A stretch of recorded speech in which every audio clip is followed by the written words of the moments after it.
आज हम बात करेंगे बेटा फोर्थ यूनिट में। वैसे तो ये चैप्टर नंबर सेकंड है, फर्स्ट चैप्टर आपके सिलेबस से रिमूव कर दिया गया है। फर्स्ट चैप्टर मतलब सेकंड है हमारा मिनरल न्यूट्रिशन चैप्टर। न्यूट्रिएंट्स क्या हैं आपके पास, जैसे आपको कार्बोहाइड्रेट, प्रोटीन, विटामिन्स, इन सब की ज़रूरत है, वो सारे आपकी बॉडी में न्यूट्रिएंट्स की तरह काम कर रहे हैं। वैसे ही प्लांट्स को भी न्यूट्रिएंट्स की ज़रूरत है। न्यूट्रिएंट्स को दो कैटेगरी में हम डिवाइड करते हैं, वन इज़ द असेंशियल और मैक्रो न्यूट्रिएंट्स भी हम नाम दे देते हैं, and other is the non essential और माइक्रो न्यूट्रिएंट्स, जिन्हें बॉडी में मतलब बहुत ज़्यादा, ये नहीं कि असेंशियल वर्ड से रिलेट है कि ये बहुत ज़्यादा असेंशियल है, बहुत ज़्यादा ज़रूरी है, और ये आपके पास ज़रूरी ही नहीं है।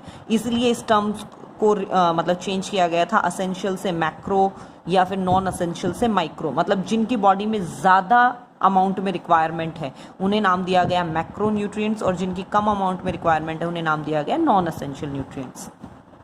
जैसे कार्बन, हाइड्रोजन, आपका नाइट्रोजन, ऑक्सीजन, सल्फर, ये पोटेशियम, मैग्नीशियम, कैल्शियम, ये सारे आपके पास क्या थे, नाइट्रोजन, जिनकी ज़्यादा अमाउंट में रिक्वायरमेंट है। मॉलिब्डेनम, आयरन, निकेल, आपके पास जिंक, कॉपर, इनकी कम अमाउंट में रिक्वायरमेंट है। फिर एक टर्म है हाइड्रोपोनिक्स। जब आपके पास जो प्लांट्स हैं उनको विदाउट सैंड सॉल्यूशन के अंदर ग्रो किया जाए, सॉल्यूशन कल्चर के अंदर बिना सॉइल के ग्रो किया जाए। देखिए सॉइल का फंक्शन क्या है, सॉइल से क्या बेनिफिट हो रहा है, सॉइल से वाटर मिल रहा है और न्यूट्रिएंट्स मिल रहे हैं। जब हम यहाँ वाटर ऐड करके इस बॉटल के अंदर या इस पर्टिकुलर इंस्ट्रूमेंट के अंदर और उसमें न्यूट्रिएंट्स ऐड करते हैं और फिर उन्हें ग्रो करवाया जाए प्लांट्स के अंदर, और यहाँ पर्टिकुलर एक ट्यूब के हेल्प से ऑक्सीजन की सप्लाई कर दी बिना सॉइल के, जब प्लांट्स को ग्रो करवाया जाए तो उसे कहते हैं हाइड्रोपोनिक्स। सैंड कल्चर, जिसमें जो सैंड है उसे वॉश कर दिया जाता है एसिड से और फिर ग्रो करवाए जाते हैं उसमें जो प्लांट्स हैं, ताकि हमें पर्टिकुलरली पता चलता रहे कि कौन से न्यूट्रिएंट्स का क्या इफेक्ट है और कितनी उसकी रिक्वायरमेंट है। जैसे हम फिजियोलॉजिकल रोल या डेफिशिएंसी जो है मैक्रो एलिमेंट्स की बात करें तो नाइट्रोजन की बात करें, ये थोड़ा सा आपके लिए वो रहेगा क्योंकि इसमें डायग्राम वगैरह कम है, लेकिन चैप्टर तो करना ही है बेटा, फंक्शंस तो करने ही है हमें। सारे लिविंग मैटर में प्रेजेंट होता है ये, और वेरियस मेटाबॉलिक एक्टिविटीज़ के लिए इंपॉर्टेंट है। अमीनो एसिड, प्यूरिन, पिरामिडिन जो नाइट्रोजनस बेस पेयर हैं, कोएंजाइम्स और पोरफायरिन जो रिंग, ये फोटोसिंथेसिस में जो क्लोरोफिल काम आता है उसके स्ट्रक्चर में होती है। डेफिशिएंसी से क्या होगा, अगर नाइट्रोजन की कमी हो जाए तो वो प्रोटीन सिंथेसिस में भी इंटरफेयर करेगा, प्रोटीन फॉर्मेशन प्रॉपर नहीं होगा, जिसके कारण प्लांट की ग्रोथ नहीं हो पाएगी। और क्लोरोसिस ये कॉज करेगा। क्लोरोसिस का मतलब होता है डिक्रीज इन क्लोरोप्लास्ट। क्लोरोप्लास्ट कम होगा तो लीफ जो है वो येलो होना शुरू हो जाएगा, lower leaf turns light brown colour का होने शुरू हो जाएंगे, जो लोअर लीव्स होंगे प्लांट के लोअर पार्ट में जो ग्रो कर रहे हैं, और धीरे धीरे वो ड्राई हो जाएंगे। फ्लावरिंग भी डिले हो जाएगी। सल्फ़र की अगर हम बात कर रहे हैं तो सल्फ़र जो है वो बहुत ज़्यादा असेंशियल है for the synthesis of some vitamins, जैसे बायोटीन और थायमीन के लिए फॉर्मेशन के लिए सल्फ़र जो है वो रिक्वायरमेंट है उसकी। एलाइल ऑयल ऑफ मस्टर्ड के अंदर जो मस्टर्ड के ऑयल की एक पर्टिकुलर जो स्मेल होती है उसके लिए सिनर्जिन नाम है इसका, which give order and flavour, वो पर्टिकुलर टेस्ट उसका होता है, फ्लेवर उसका होता है। और क्लोरोफिल फॉर्मेशन के लिए नेसेसरी हैं ये, और जितने भी नेसेसरी फॉर जो आपके पास नोड्यूल्स बनते हैं, नोड्स बनते हैं लेग्यूम वाले प्लांट के अंदर, रूट वाले पार्ट में, उसके लिए। और स्ट्रक्चर ऑफ प्रोटीन ये डिटरमाइन करते हैं कि प्राइमरी, सेकेंडरी, टर्शियरी, क्वाटरनरी कौन सा होगा। और एक्टिव सेंटर हैं ये बहुत सारे एंजाइम्स के लिए, जिसके कारण बहुत सारी मेटाबॉलिक एक्टिविटी से कनेक्ट रहती हैं। डेफिशिएंसी सिम्टम्स में सबसे पहले ये यंग लीव्स में अराइज होना शुरू होगा। लीफ जो है वो धीरे धीरे रिड्यूस होता चला जाएगा, मतलब क्लोरोसिस होनी शुरू होगी, और धीरे धीरे एंथोसाइनिन मतलब उसमें पिगमेंटेशन, अलग अलग पैच बनने शुरू हो जाएंगे।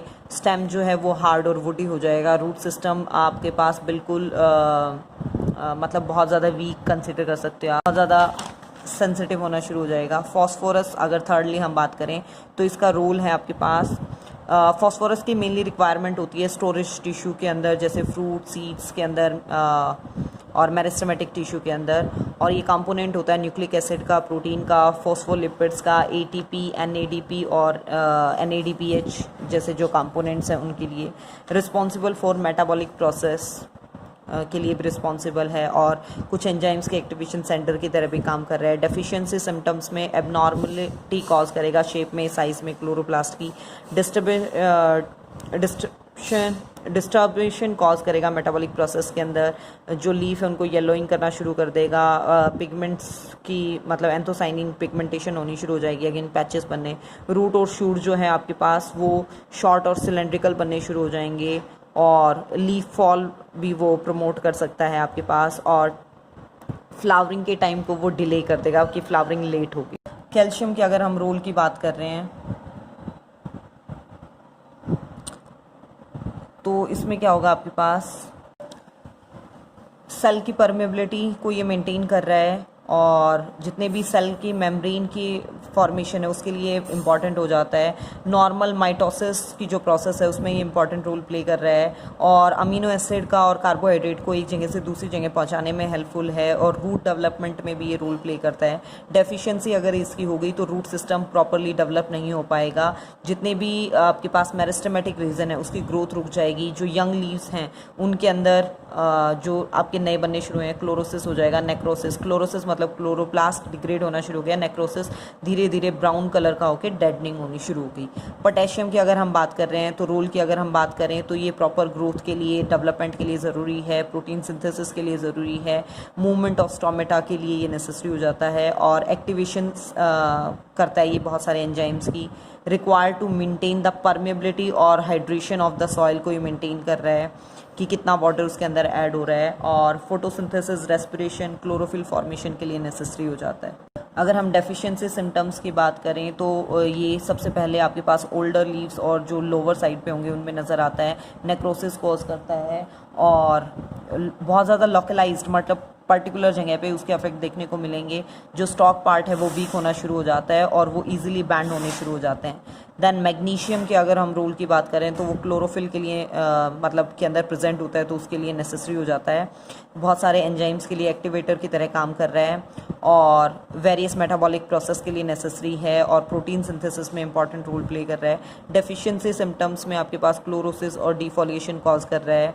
एंथोसाइनिन पिगमेंट वो डेवलप करवाता है, और डेड स्पॉट्स बनाना शुरू कर देता है, ब्राउन होना शुरू हो जाता है लीव्स। टिप्स और जो मार्जिन्स वाला, एक लीफ का जो टिप और मार्जिन्स वाला पार्ट है वो अपवर्ड डायरेक्शन में कर्व होना शुरू हो जाता है। देन है हमारे माइक्रो न्यूट्रिएंट्स, कुछ हम आज डिस्कस करेंगे, कुछ नेक्स्ट वीडियो में।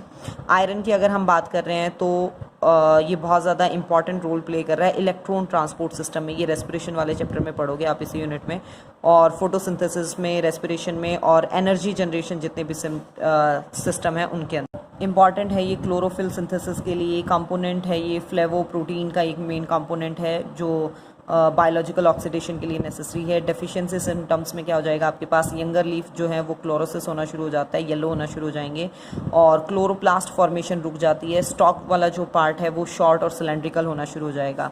देन बोरोन का क्या है आपके पास, ये कार्बोहाइड्रेट मेटाबॉलिज्म को रेगुलेट कर रहा है, और it regulates many growth phenomenon जैसे रीजनरेशन, फ्रूटिंग, सेल डिवीजन को, और ये ट्रांसलोकेशन ऑफ शुगर और प्लांट्स में भी हेल्पफुल है। It also regulates water relation active, जैसे अभी पानी के साथ साल्ट एब्जॉर्प्शन के जो फिनोमिनन हैं, नोड्यूलेशन बनाना लेग्यूम प्लांट के अंदर, फैट और हार्मोन का मेटाबॉलिज्म करना फोटोसिंथेसिस के लिए नेसेसरी है।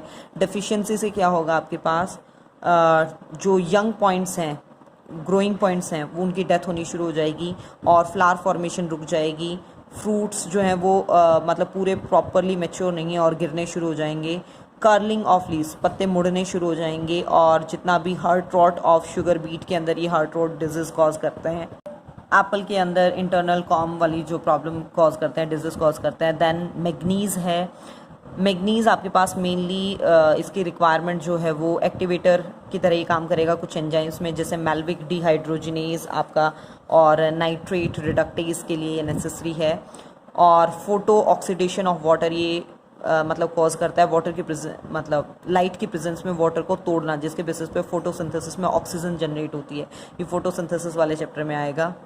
और ऑक्सीजन रिलीज होती है इसी बेसिस पे फोटोसिंथेसिस में, और it involves in the formation of chlorophyll के लिए नेसेसरी है। डेफिशिएंसी इसकी क्लोरोसिस और नेक्रोसिस कॉज करेगी। देन कॉपर, ये आपके पास इंपॉर्टेंट है इलेक्ट्रॉन ट्रांसपोर्ट चेन के लिए, और सेवरल एंजाइम जैसे लैक्टेज और ऑक्सीडेज को एक्टिवेटर की तरह काम कर रहे हैं इनके लिए। और इम्पॉर्टेंट है ये विटामिन सी की सिंथेसिस के लिए। डेफिशिएंसी इसकी कॉज करती है क्लोरोसिस और नेक्रोसिस, और साथ में it may cause wilting, plant जो है वो मुरझाना शुरू